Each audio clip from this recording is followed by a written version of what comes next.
So I thought we would just, before we start, we would just watch another video that kind of encapsulates looking back and looking ahead.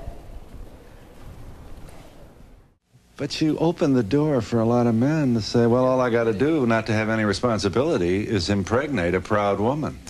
This woman does not set up that idea. Our society sets up that idea and lets millions upon millions of men off the hook for child support regularly. You are Linda. You're 28. Like Karen, you've never married. You have 3 children. 2 of your older kids are on welfare. And your baby is supported by the father with whom you now live. So, yes. So we have a nuclear family here benefiting your youngest baby. Right. Mom and dad and a nice house and a lot of caring. Well, not a nice house. Well, I'm still a welfare mom.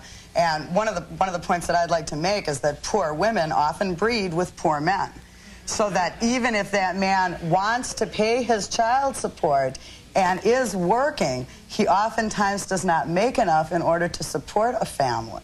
There are not family-supporting jobs out there. There are people in this audience that want to know why, if you're not married and you didn't have a job, you've got 3 children. Well, first... Are you offended by the question? No, I expected the question. It's a repetitious question. It's a very repetitious question. We hear it over and over again. First of all, I'd like to clear up the whole issue of dependency. We, the mothers, are not dependent. We have dependent minors who are dependent upon us for their survival.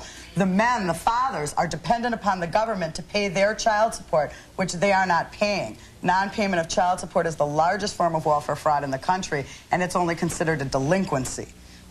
And as far as having children that you can't afford to have, frankly, I think it's a ridiculous question because of the fact that if we were all told to wait until we have the $100 and some odd thousand, it was required to raise your children. There'd be no traffic jams. There'd be no children. We'd have no children whatsoever. There's confusing messages as well. It's very confusing There's messages. some confusing messages out there. Tell me.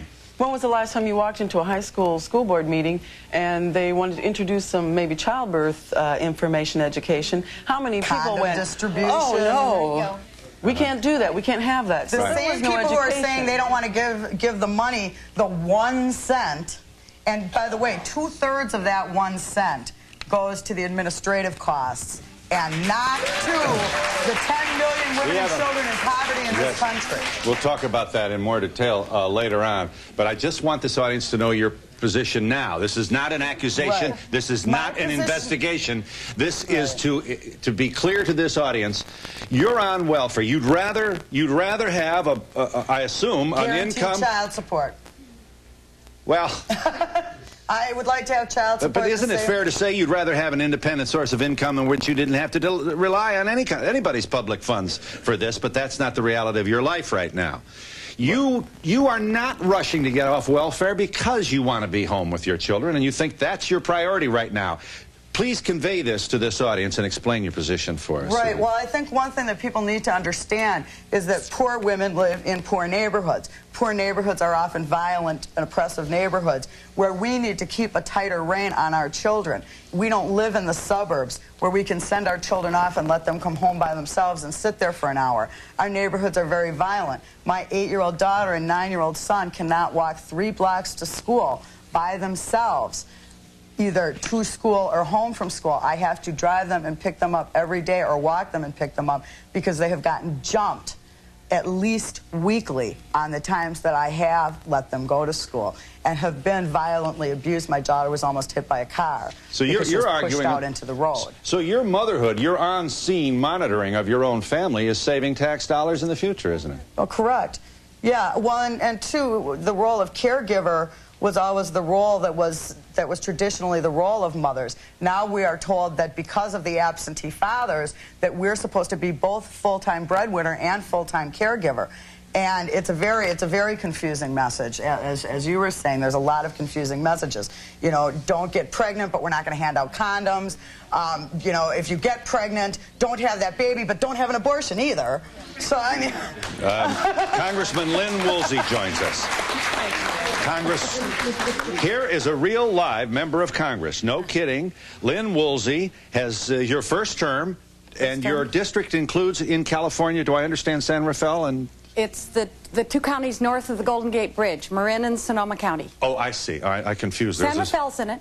Well, there's a San Rafael, a suburb of Los Angeles as well. No, So this is a different one. north All of right. San Francisco. You're up in the Bay Area, right, generally north of the speaking. Golden Gate Yes. Bridge. Well, you are the Honorable Lynn Woolsey, and that's something, because 25 years ago, what you went through was not so honorable. That's right. You had 3 kids, and all of a sudden, kaboom, your marriage is over. Right. I had 1, 3, and 5-year-old children. And a pretty decent house in Marin, didn't you, in Marin County? A beautiful home and a successful husband, and due to no fault of myself or my children, our life turned inside out.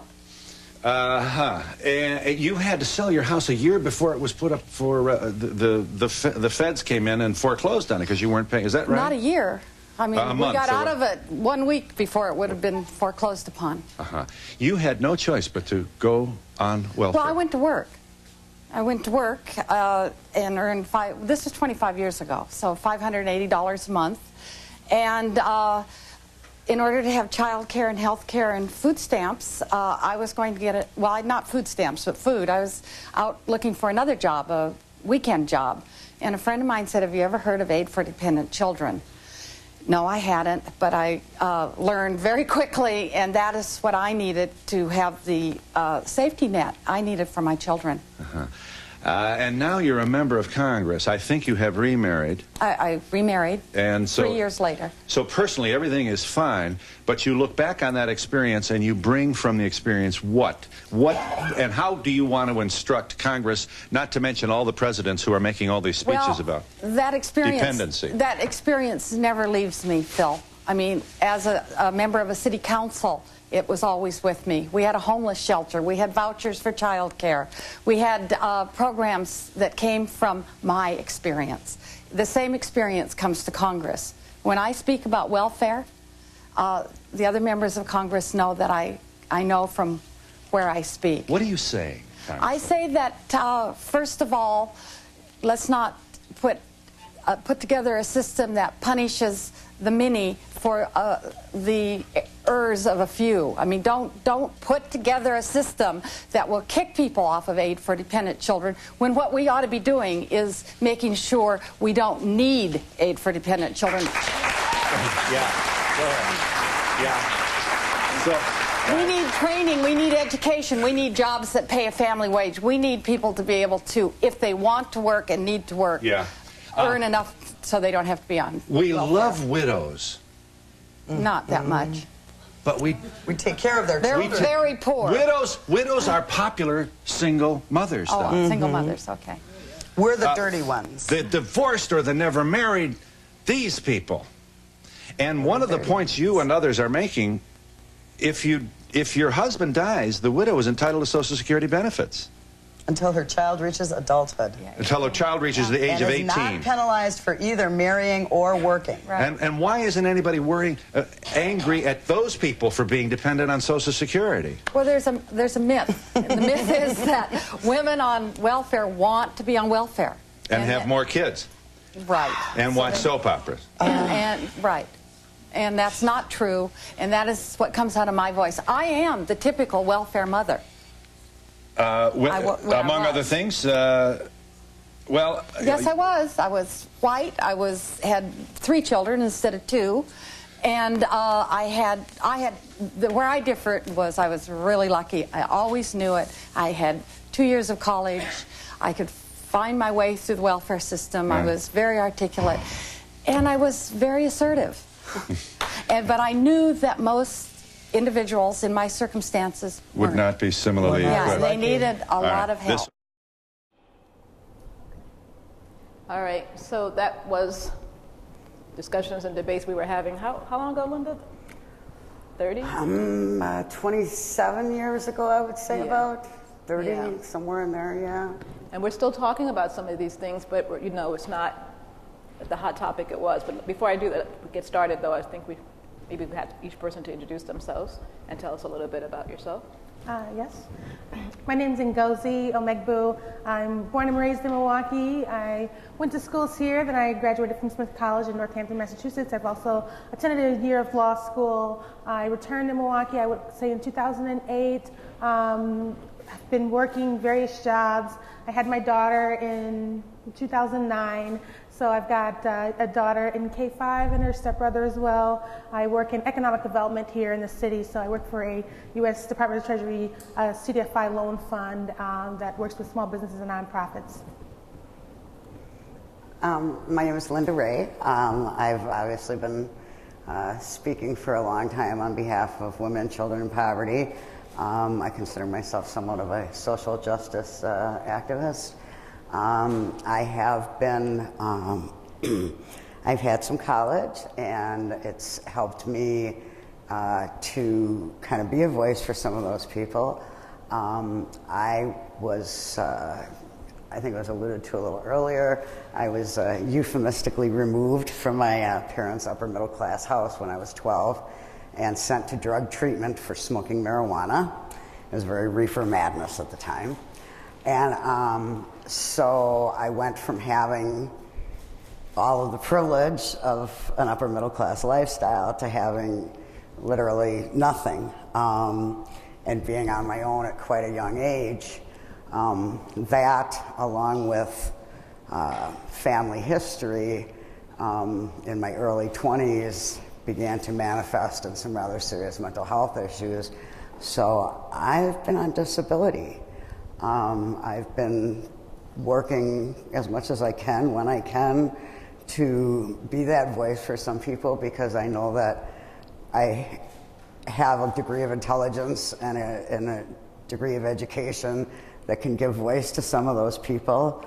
So when I'm feeling strong enough, I feel very much of a responsibility my whole life to try to do that. I'm David Reamer. I'm a senior fellow at the Community Advocates Public Policy Institute, and I've worked over the last several decades, mostly in government. Worked for former Governor Patrick Lucey as a legal advisor, worked for many years as budget director and administration director and chief of staff for John Norquist, where both David Umhafer and Greg Borowski covered me as they covered the mayor and City Hall.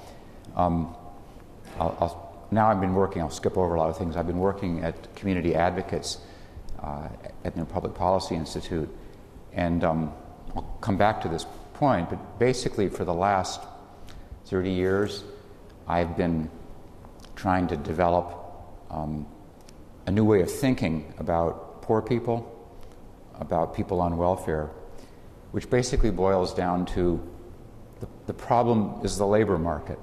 It was interesting that Donahue didn't pay attention to the women who said that the problem was a shortage of jobs, a shortage of decent pay. He wanted to concentrate on their bad behavior or good behavior or problems and on the welfare system. He didn't want to hear or talk about, and I think most journalists have difficulty talking about, the generally continuing shortage of jobs in the labor market, and the fact that the labor market pays low wages to a lot of people, and that those are the main reasons why we have poverty in this country. It's not the misbehavior of people on welfare or the good behavior. It's not the welfare system, which only touches a few small percent. It's the labor market, it's the labor market, it's the labor market. And we've developed a model that shows that if you, in my view, replace the welfare system entirely, but instead offered unemployed people wage-paying jobs, unless they have a disability so severe they can't work, but offer people work, pay them a wage, increase the wage to a higher wage, improve the earned income tax credit so that people who do work at any wage get an income from the work they do above the poverty line, and then pay attention to people on disability and seniors who just don't earn enough. We actually have data now that show that that can cut poverty by 50, 60, 70%. There's no other plan out there that's been shown to have any impact on poverty of that magnitude. There's no other alternative that's been shown. So my question really to journalists is, if we know that this is a labor market problem and we have mostly a labor market solution that's been shown to work by independent analysis, why aren't we talking about that a lot more in Milwaukee? Why aren't we exploring that alternative? Why aren't we asking other people to come up with other alternatives if they have one? And if there is no other alternative that works, why aren't we solving the biggest problem we have in this town with the one solution that we know works? Good afternoon. My name is Jacqueline Ward. I actually manage an economic development company, a nonprofit in the central city of Milwaukee. So I run across individuals from all spectrums, and I try to help resolve those issues. But back about 20-some years ago, I was a single mother with a young daughter, and we were trying to utilize the welfare system. It didn't work for us, actually. So it was something that I worked really hard not to be a part of. But I was a part of it for a short period of time. And during that time, I met Linda Ray, actually Ngozie's mom. We were all part of a social organization called the Welfare Warriors. And our goal for us moms was to really get the message out about how important it was to hear our voice and what we had to say about a system that was broken and didn't work for us. And we're still having that conversation. When I look at that video from 20-some years ago, she said that the same conversation is happening. But fast forward to that, I've been working at a lot of nonprofit organizations. I'm an entrepreneur myself, but I worked at lots of nonprofit organizations that dealt with individuals who were in poverty, who were needing jobs, the Milwaukee Jobs Initiative. And this particular subject will not be solved with one thing. Like, it wouldn't be just childcare, it wouldn't be just jobs, it wouldn't be just that. And the thing that's also missing out of the conversation is the individual's thought process and the mindset of individuals who go through the trauma of living in poverty and in neighborhoods that are stressed. So for the better part of like 10 years, I've been working in organizations that deal with individuals who may be impoverished or need jobs, but also thinking about what is the thought or the thought process that happens in individuals as they move forward in life and get beat down or negative things happen to them so often that eventually you lose confidence and things like that. So I look forward to the conversation. Hopefully it'll spark some other things to happen after this. I will continue to work with Marjorie and hopefully continue to work with the individuals here as well as we try to help move the needle a little bit further on the issue of welfare, poverty, whatever you want to call it, the working poor, to make everyone float up together and make this a better community that we're living in. And jumping off of that, it just seems to me in my reporting that, I've known this, but it just reinforces it. It's just some of these issues are so intractable. David wrote a book, Prisoners of Welfare, right? And it's a pretty good theme for, being trapped. And it's almost like, for families that you're inheriting your parents' poverty, right? And this whole thing about intergenerational poverty, to me, is what's so compelling because it's such a hard thing to break. And that if you're born into a very poor family, especially if you're born to a young mom, the chances are you're going to be a young single mom as well, that you're going to be in poverty, and it's just going to perpetuate. And so, 20 years ago, this law was crafted to kind of break that. Have we broken it? Are we getting closer to breaking it? Do you all believe that it can be broken? If you don't mind, I'd like to discuss what I've noticed from the past and current. I think we're all aware that there is a huge amount of shaming the poor. And it started back in the Reagan era with the welfare queen, which, by the way, turned out to never have existed. Yeah. And it's continued now in a way that I find is very dangerous. First of all, there's restrictions, for example, people want to have restrictions on what kinds of food you can buy on food stamps. And many of the people who receive food stamps are already employed. They're already working full time, and they're working at the Walmarts of the world. And so drug test you. To say to them that you're so lazy that we have to tell you what you can and can't eat is beyond insulting, and it creates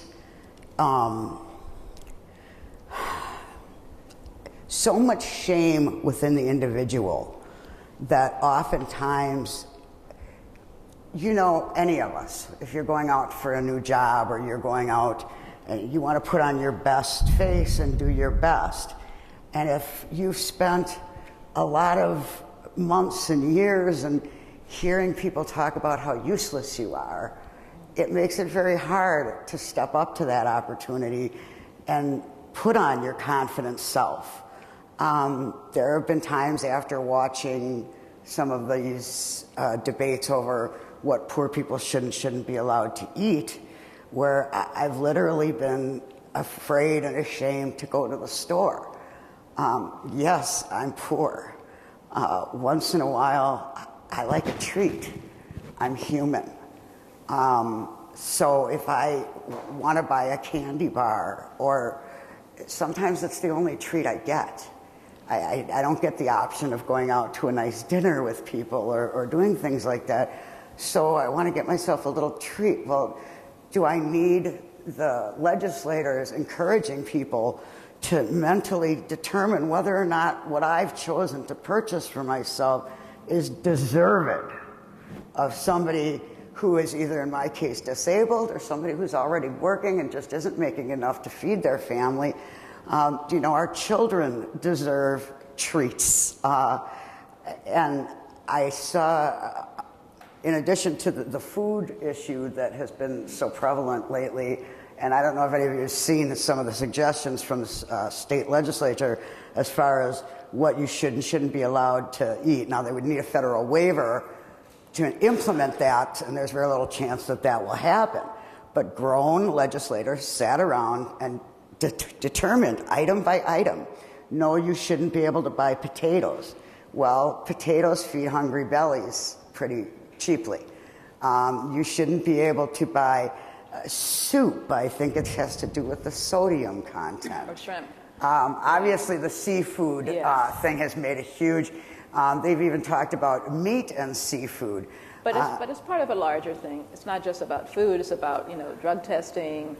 And the drug testing has proven to be more expensive than the results. There's, you know, and then you have people who are coming out of jail who they already have criminal records, but they're not eligible for any of these benefits. So men can't even, you know, get on their feet, and they can't get jobs, they can't take care of families, so it's just this perpetuating cycle. Which is one of the things, when you had asked the question earlier, I wanted to bring up the men and how, along with the not having family supporting jobs that these men can do, and you had said that they often turn to the underground economy, which then ends up putting them, we have the mass incarceration problem, so many families are pulled apart by the mere existence of poverty. And I had seen just yesterday, I was at the pharmacy, and I was standing behind a man, a Hispanic man, who was having a little bit of trouble communicating, and he was picking up a prescription for his child. And the pharmacist aide had said to him, well, do you still have the other insurance? Because they're trying to bill that and the public insurance. And he said, no, I don't have the other one. And she says, well, it takes a few days for that to go through. And he pulled out his wallet, and you could tell he was sighing, you know, very sad and humiliated and wondering if he was going to be able to pay out of his own pocket for this medication his child needed.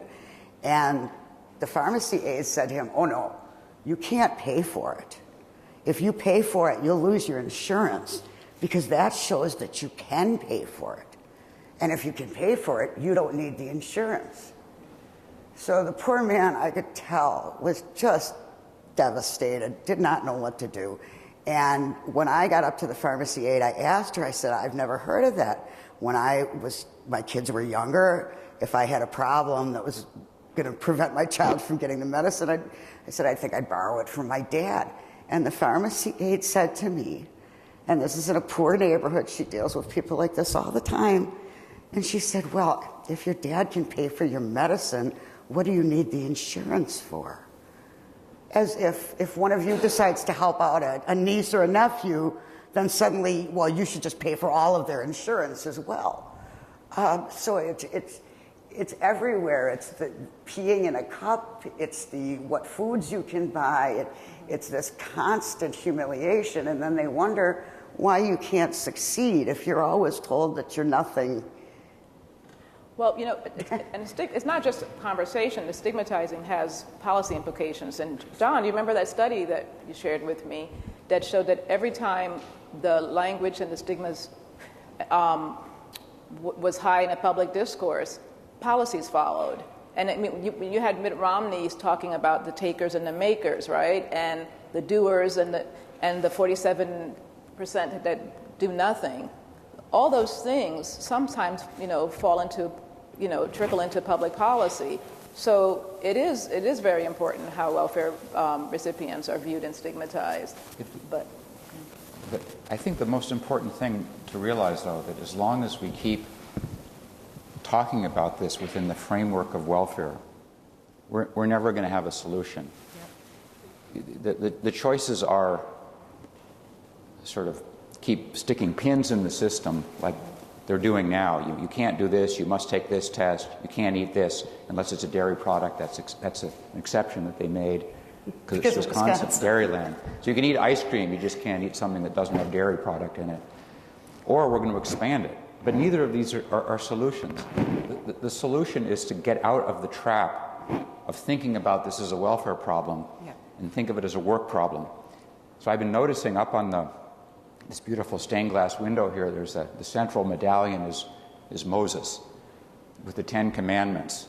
And either the third or the fourth commandment, depending on which religion you're in, is the one that says, 6 days shalt thou work and do all thy labor, and the seventh day is a Sabbath. I have pointed out to a number of churches that there, in fact, are 11 commandments in the 10 Commandments, because either the third or fourth, depending on your religion, has 2 shalls in it. But the point is that work, the need to work, is deeply embedded in all of us. And part of the reason for that is that it's not just an economic necessity or a social necessity. It's something that we're commanded to do. Any Western religion, and I don't know enough about Islam or others, but I suspect there's a commandment there too. We're supposed to work. A book that recently came out called $2 a Day, some of you may have seen it. The authors, Catherine Eden and Luke Schaefer, interview mostly women, but also some men, who are living on $2 a day.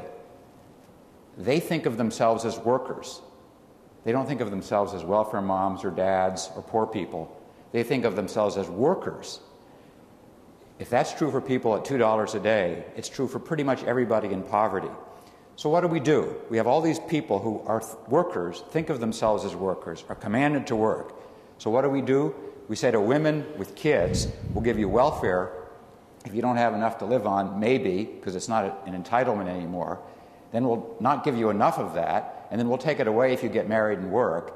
And the fathers of the kids will do nothing for it. We won't help them, except we'll harass them too. This is a totally crazy system. There's no way it can be fixed. The only solution is to just throw it out. Yes, people who have a disability, who cannot literally work, who can't follow that commandment, that responsibility, we need to have disability benefits. We all get that. Yes, people who hit a certain age, 65 or whatever, they've worked their whole lives, they paid into Social Security. We don't expect our 80-year-old grandparents to have to go to work. If they want to go to work, great, but they shouldn't have to go to work. But the great majority of adults in the middle, who are the parents of the overwhelming majority of the children, should not be offered welfare, period. They should be offered work, transitional jobs, subsidized jobs, community service jobs, whatever you want to call them, to the extent that the labor market doesn't produce enough work, which is the case now. I wish journalists would talk about that more. The bigger problem is that a lot of the jobs that are there are part-time, have erratic schedules, people can't depend on them, the wages are low. So we need to not only make work available, but make work pay. I realize that we're always supposed to say there's no panacea to solve this problem, and I get that, that's true. But this is about as close to a panacea as there is. Work. It's what your parents did for the most part. It's what you're doing. It's how we pay our rent, pay the mortgage, put food in the refrigerator, keep the electricity on, works for us.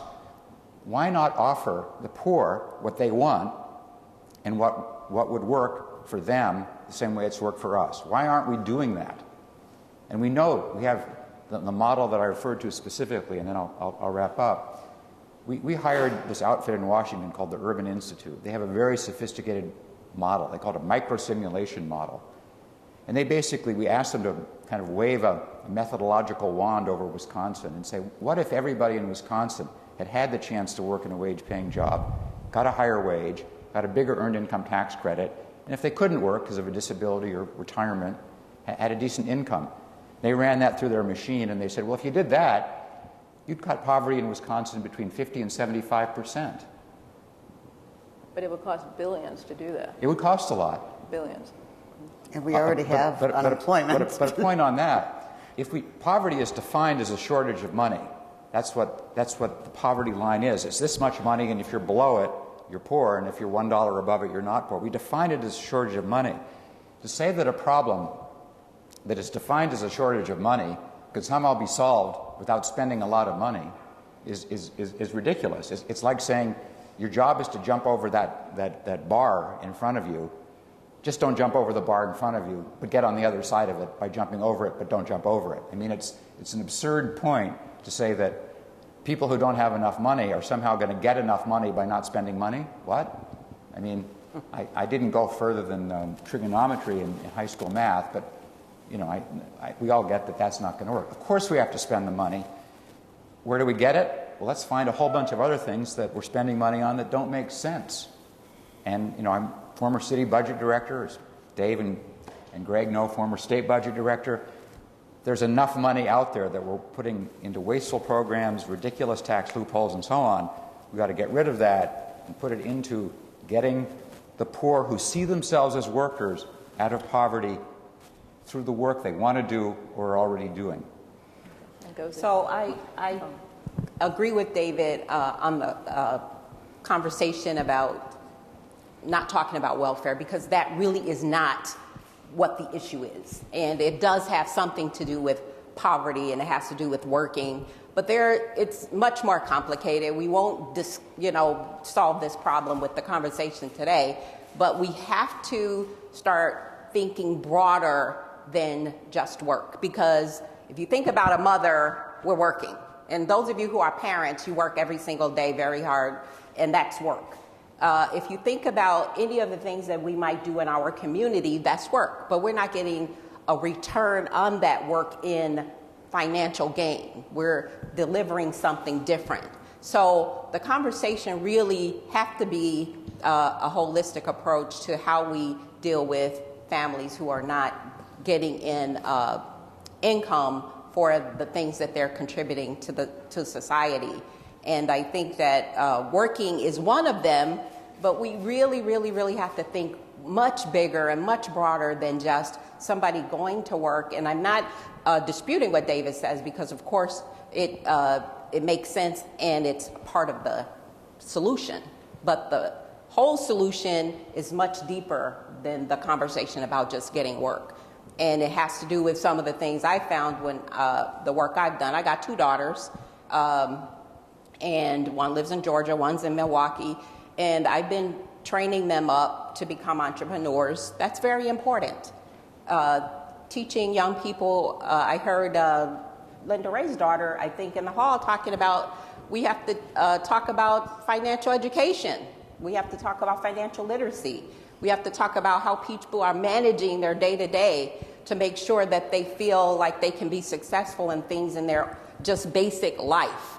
And if you're on welfare, if you're working poor, if you're in a stressful situation in any part of your life, we have to figure out how we work with individuals to deal with managing day-to-day challenges so we can become solution-driven individuals. So if we're in a situation where we are either on welfare, poor, I heard the Congresswoman on Phil Donahue talk about she knew how to navigate systems. We have to do all those things. We have to figure out how to make those things happen early on in people's lives. So when when we're talking about this neighborhood challenge of being in drug-infested neighborhoods or crime and things like that, we have to talk about how we start dealing with individuals' mindsets and managing their day-to-day to become solution-driven individuals to solve their problems, and they can also teach their children to solve problems, and they can help the community figure out how to solve problems.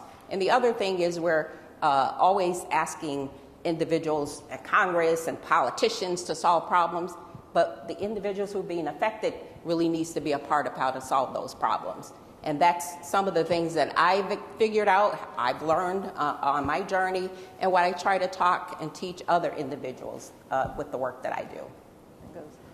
What I've seen today and what I like about this journalism program here is that some of these projects are getting to a more intelligent level of analysis and discussion instead of issue baiting or being just sort of wanting to be fair and balanced. People are really sort of tearing back the levels of misconception and providing data.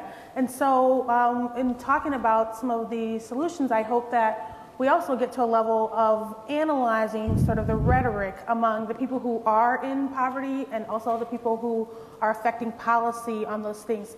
As you, as journalists, have the opportunity to delve more into these issues, I would challenge that when we say education is the solution or work is the solution, what does that mean? I mean, the students here at Marquette have a privilege that is intangible, but if you were to document it, you would say that U.S. News ranks colleges, and this is one of the top colleges, and so there's other colleges in the lower tier, and that is where you really begin to understand that a 100-level course at Marquette University or Harvard University is not the same as a 100-level course at a for-profit college or a third-tier college.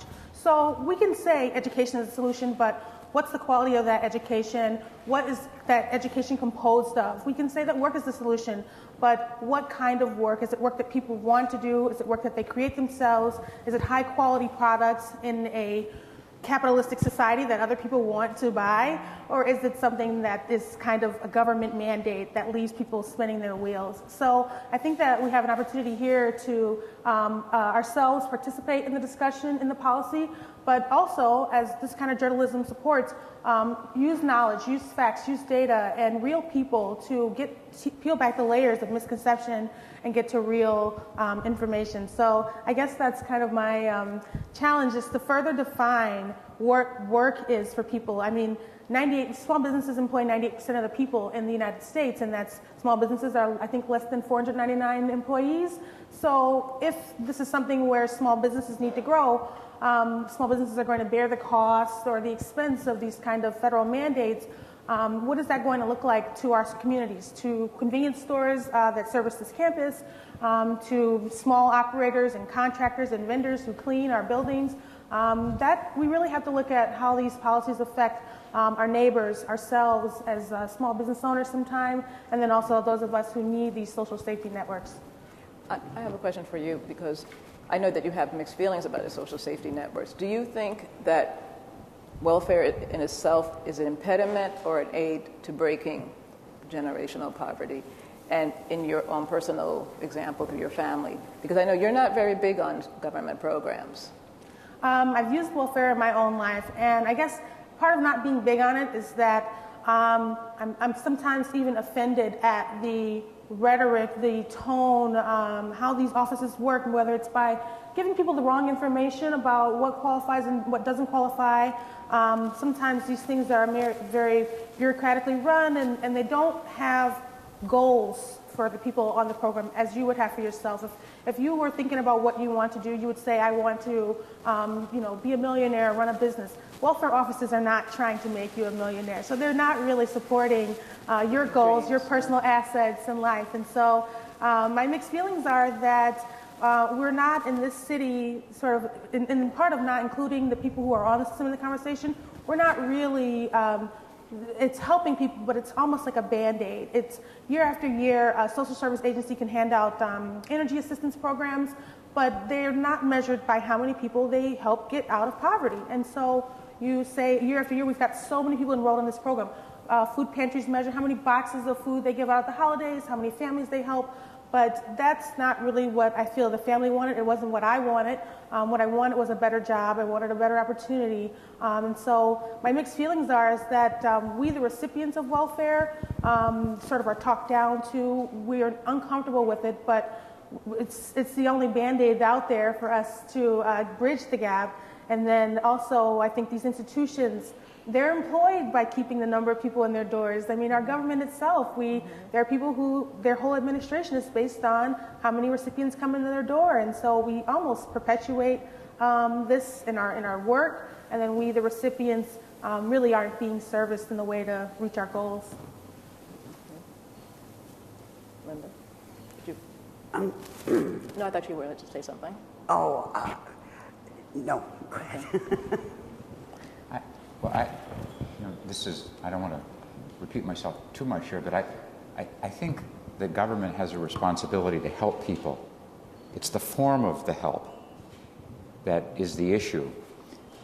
The form of help that comes in the form of welfare is an impediment. It's stigmatizing. It's always too little. It naturally invites what my former boss, John Norquist, used to call welfare acupuncture. This is not a negative comment about acupuncture, but just kind of putting needles in the system endlessly, drug testing and this test and this requirement and this limit. The form of help should be the form of help that people want, which is overwhelmingly work or supplements to the work that they're doing, like an earned income tax credit. So I think it's important to not misunderstand the question about welfare as a question of do you want to give up helping low-income people? Of course, we should do that. I think we should do that for many reasons. Self-interest, morality. This is a valuable asset, low-income people. Many of them are talented and smart and have something to contribute. So of course we should help connect them to a place in our economy and society.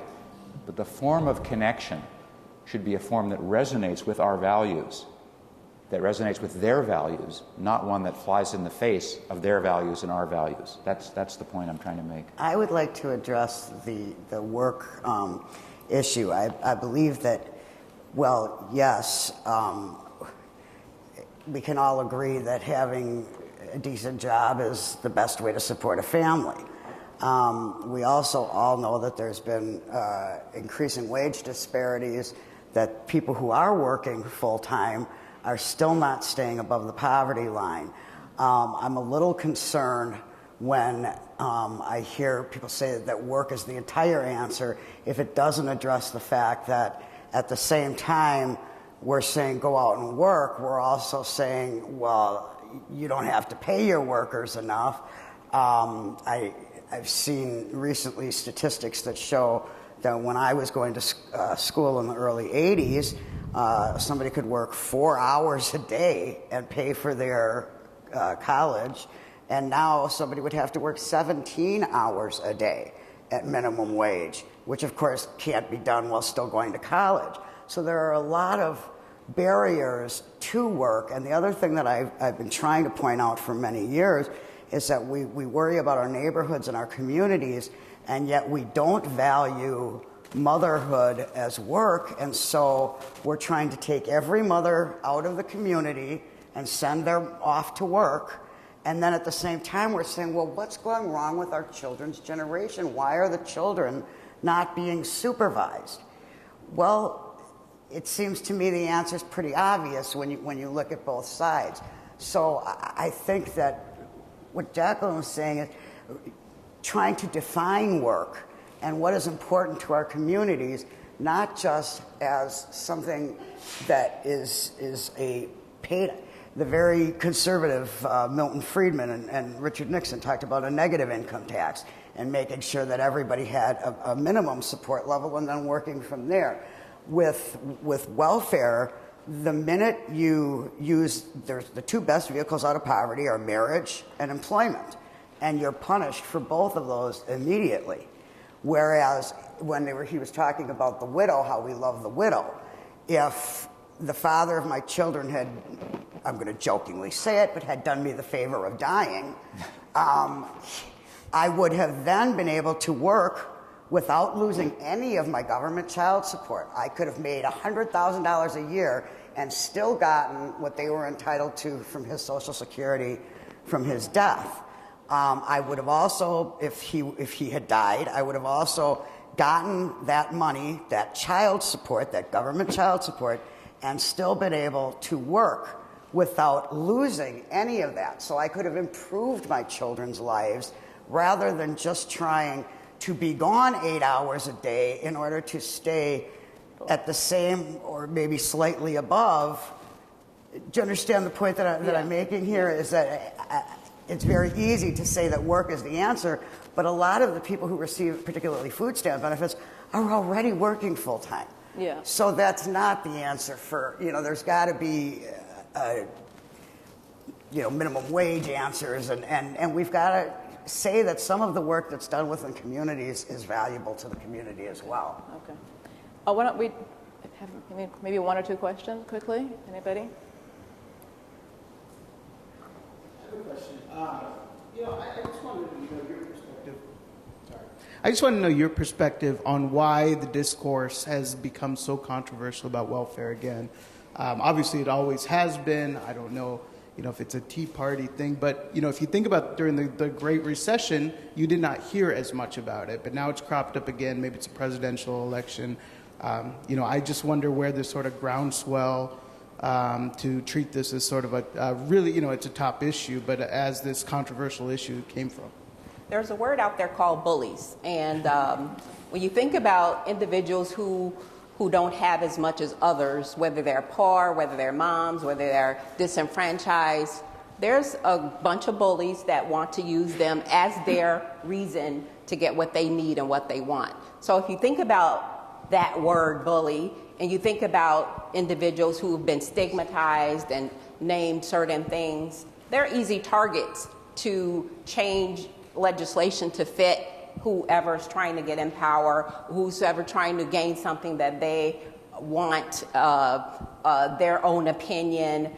So we talk about vulnerable individuals, whether they could be disabled, they could be poor, they could be single moms, which is usually the target, but there are families, men, and everybody else on welfare. There's corporations on welfare, our car industry's on welfare, but the target is the disenfranchised. It's the individuals who have been marginalized. So, And they have no social so it's basically for me like bullying individuals who can't speak for themselves or who don't have the voice to express some of the things that they might be going through. Yeah. So that's my answer to that. They don't have the social or political capital, and it's very easy. I mean, you have a congressman from Glenn Grothman who is from a pretty wealthy district here, and his whole campaign was based on welfare reform, and he has a very, very low welfare receipt rate in his county. Mm-hmm. And it's a way to get your base really angry, and it's a way to say